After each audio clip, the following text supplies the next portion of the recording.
Assalamualaikum warahmatullahi wabarakatuh. Mualim yang tak usai diterjang badai. Terpaan badai bagi Mualim terjadi dalam dua periode.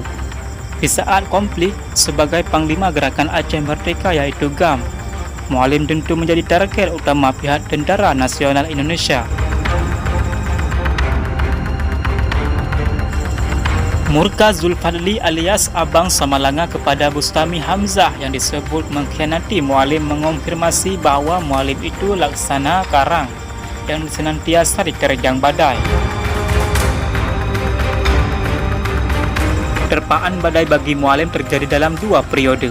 Di saat konflik sebagai Panglima Gerakan Aceh Merdeka, Mualim tentu menjadi target utama pihak Tentera Nasional Indonesia.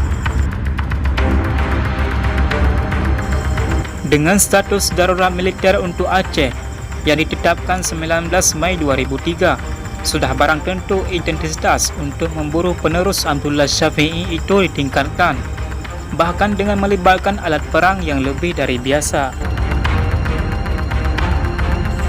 Namun, gempa yang memicu tsunami pada 2004 memutar arah jalan Aceh dan usai kesepakatan damai mencapai di Helsinki, Mualim beralih menjadi Ketua Komite Peralihan Aceh Pusat.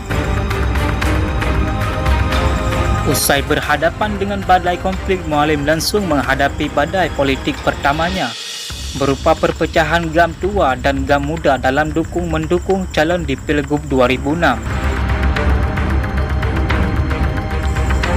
Awalnya, Mualim diposisikan berada di pihak GAM tua yang mendukung pasangan Humam Hamid Hasbi Abdullah.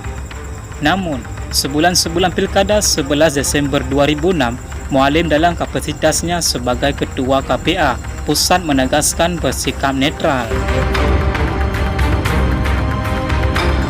Sikap netral ini bisa jadi menjadi penutup jalan kemenangan pasangan yang diusung Partai Persatuan Pembangunan yang disingkat H20 atau Human Hasbi. Pemenang Pilgub 2006 adalah pasangan Irwandi Yusuf yang berpasangan dengan Muhammad Nazar yang berlaga dari jalur independen. Berikutnya, badai politik kembali menerpa Mualim sebagai Ketua Partai Aceh. Mualim berada dalam barisan yang menolak calon independen untuk kembali bertarung di Pilkada Aceh 2011. Bahkan, Partai Aceh juga sempat menolak putusan Mahkamah Konstitusi pada 30 Desember 2010 yang membatalkan pasal 256 Undang-Undang Nomor 11 Tahun 2006 tentang pemerintah Aceh yang mengatur calon perseorangan hanya diperbolehkan sekali dalam Pilkada Aceh 2006. Hanya sekian. Assalamualaikum warahmatullahi wabarakatuh. NAT TV mengabarkan.